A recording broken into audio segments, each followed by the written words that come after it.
Star Wars The Rise of Skywalker is now just under 5 months away from its official release by writer and director J.J. Abrams and Chris Terrio, that is said to hold many different revelations that will lead to saga-wide implications in this story.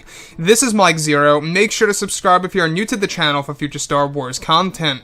Now, what's really exciting about Episode 9 is that we do know that this film is going to contain a lot of connections to the prequels, the originals, Star Wars Rebels, and even other forms of canon and Legends material, making its way into the plot of this film in order to really make it a very unique and interesting story for the audience. Now, these past couple of weeks or so, we've been learning a whole lot more about this film, and when it all comes down to one of the concept art descriptions and one of the set leaks, this is where things begin to get very intense for Episode 9.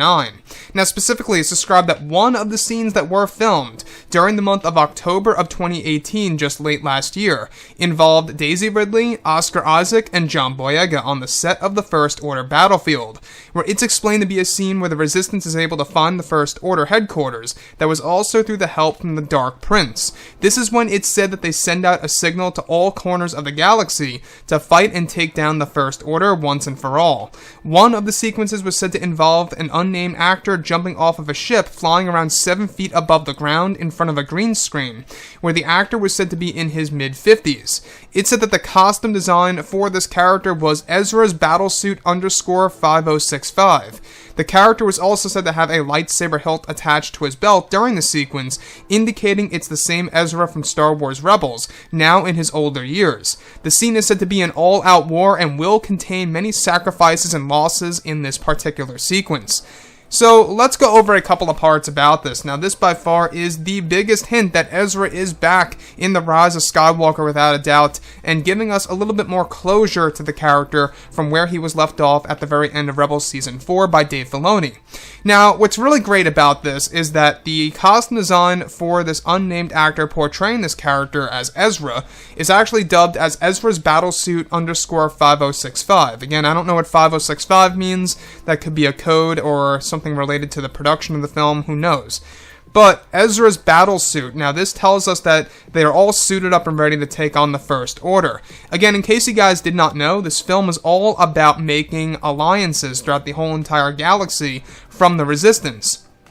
So one of the big missions by the Resistance in this film is to recruit as much people as possible from all around the entire galaxy in order to take on the First Order once and for all.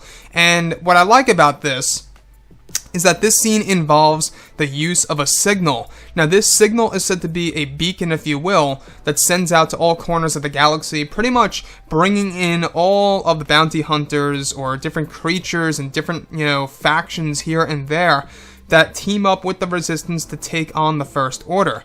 In fact, you guys may recall, even the Hutts were apparently involved, I should say, in the very beginning of course, Episode 9, during early production. Now, with that being said, we do know that this film is going to really take a lot of risks for the audience, by including a lot of connections to other parts of Star Wars material, whether it's Legends, canon, or whatever have you. But the other thing that really stands out to me is, of course, how this character dubbed as Ezra's battlesuit _5065, the costume design that the actor wore, is that he jumps out of a ship that's hovering 7 feet above the ground. Now, this actual unnamed actor is said to be in his mid-50s, which makes a lot of sense, because in case you guys did not know, Luke and Ezra were born very close to each other, and we do know that Luke is roughly the age of 56 when we see him in The Force Awakens. So there's that. Now, what I like about this is that this really is going to explain a lot as to why J.J. Abrams was in a lot of talks with Dave Filoni and why he was talking with him while he was writing the script, while he was doing some rewrites and reshoots, etc. You can really make the connections and really connect the dots now, what was really going on. So, with that being said, this movie does have a lot going for itself. Like I've always said before in the past, it's all a matter of execution, how this is all going to be done on the big screen, how it's going to resonate with Star Wars fans, really determines the future of the Star Wars franchise and exactly where everything is going to go for the audience. And I think at the end of the day, this really is an important movie in order to wrap up the sequel trilogy in a satisfying way. You can only imagine, what JJ went through. It's one of the big reasons as to why he needed Chris Terrio on board to help him out with the writing, and then even eventually George Lucas, once everything began to shift. And I gotta say, I'm very excited, I'm very optimistic that George is involved, and what kind of tone that's going to provide the fans, and how a lot of fans are going to react to that. I think it's going to be a very interesting experience, and I think a lot of fans should really treat this movie as a historical event. This really is the end of the Skywalker saga, before they move on to the new and next Star Wars trilogy throughout the 2020s. So, yeah, I will say I'm very excited where things are going, and I could not really say anything else beyond this, that, this whole all-out war setting is really going to be action-packed.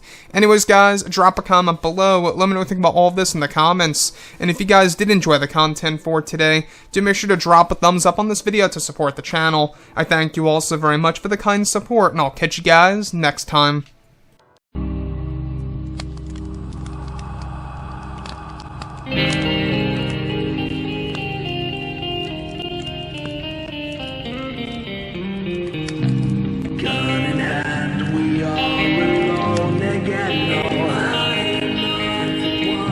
From night to moon, we hear them moans again.